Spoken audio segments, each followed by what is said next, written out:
नमस्कार। मैं प्रयाग झा हूँ। मैंने एक वीडियो पहले बनाई थी जिसमें बिहार के प्रारंभिक दिनों के विषय में चर्चा की थी। बिहार का इतिहास गौरवशाली रहा है। फिर सवाल है कि आज के दिन में बिहार इतना पिछड़ा क्यों है, इतनी गरीबी क्यों है, इतनी बेरोजगारी क्यों है और लोग क्यों मारे मारे फिर रहे हैं बिहार से बाहर।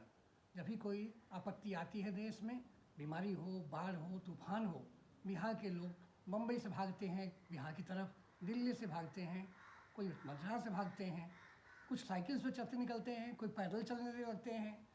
त्राही त्राही मच जाती है, हाहाकार मच जाता है। ये दशा क्यों हुई बिहार की? मेरा अपना अनुभव है कि जब मैं बचपन में था, स्कूल में पढ़ता था कि वहाँ 15 साखर कारखाना थे, 15 शुगर फैक्ट्री थी, सबका नाम याद कराया जाता था। आज उसमें से एक भी फैक्ट्री नहीं चल रही है। क्यों सारी फैक्ट्रियाँ बंद हो गई? लोग तो हैं ही, पढ़े लिखे लोगों की संख्या तो बढ़ गई है, फिर क्यों फैक्ट्री बंद हो गई? बंद इसलिए हो गई कि लोग रिश्वतखोरी में लिप्त हो गए, किडनैपिंग करने लगे, मिल मालिकों को परेशान करने लगे। सरकारी मिलों में तो ऐसे ही चोरी का माहौल था। इस तरह धीरे धीरे करके एक भी साखर कारखाना, एक भी शुगर फैक्ट्री आज चालू नहीं है। तो अनएम्प्लॉयमेंट तो बढ़ेगा ही। दूसरी बात, सरकारें आती जाती है, लेकिन राजनीतिक दल जो है वो चाहते हैं कि लोग अनएम्प्लॉयड रहें, युवा वर्ग के लोग खासकर खाली बैठे रहें, ताकि उनको दंगों में लगाया जा सके, हड़ताल करने के लिए उनको खड़ा किया जा सके, रेल में आग लगाने के लिए उनको खड़ा किया जा सके। इस तरह उनका उपयोग वो अपनी राजनीतिक फायदे के लिए समय समय पर करते रहें। इसलिए वो चाहते हैं कि लोग अनएम्प्लॉयड ही रहें। इसीलिए शिक्षा व्यवस्था जो भी अच्छी बुरी है, उसमें इतनी खराबियाँ आ गई है। परीक्षा समय पर होती नहीं है, लोग पढ़ते रहते हैं, पढ़ते पढ़ते उनको इंटरमीडिएट पास किया, बीए किया, बीएससी किया, एमए किया, कोई नौकरी नहीं है, इसलिए पीएचडी भी कर लिया, और उसके बाद भीड़ बन जाती है।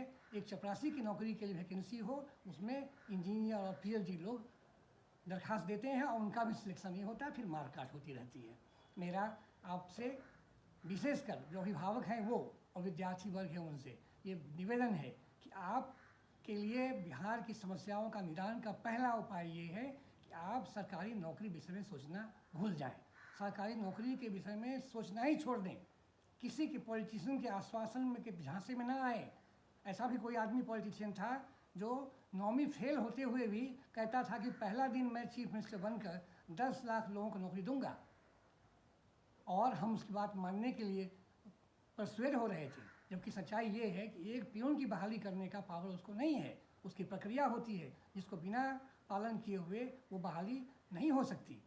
लेकिन ये झूठ हर बार झूठ बोलता है वो राजनेता, और हर बार इलेक्शन जीत लेता है, और फिर जीतने के बाद वो वही करता है जो करते आया है।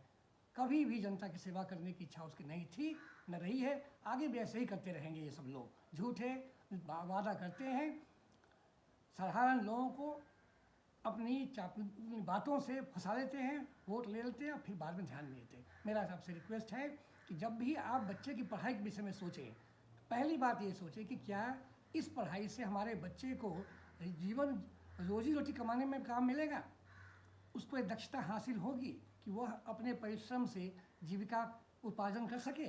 ये वही पढ़ाई पढ़े जिसमें ये हो सकता है, अन्यथा वो पढ़ने की ज़रूरत नहीं है। बीए एमए करने की ज़रूरत तो बिल्कुल नहीं है साधारण लोगों के लिए जो बहुत तेज़ नहीं है और बहुत परिश्रमी नहीं है। उनके लिए कोई ज़रूरत नहीं पढ़ने की, +2 के बाद ज़रूरत ही नहीं पढ़ने की उनको।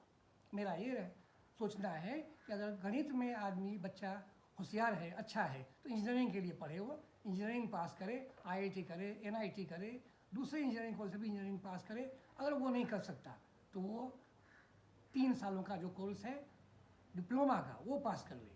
वही नहीं एडमिशन होता है तो इंडस्ट्रियल ट्रेनिंग इंस्टीट्यूट हर ज़िले में है, वहाँ से वो पास कर ले।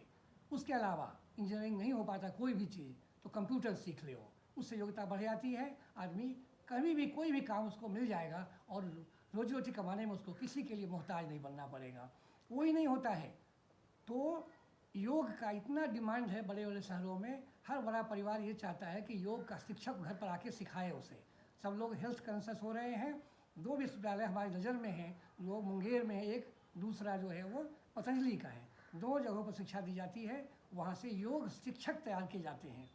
जो बच्चे पढ़ने में अच्छे नहीं हैं, जिनकी इंजीनियरिंग मेडिसिन में एडमिशन नहीं हो सकता, वो बच्चे योग सीख लें, उससे करें।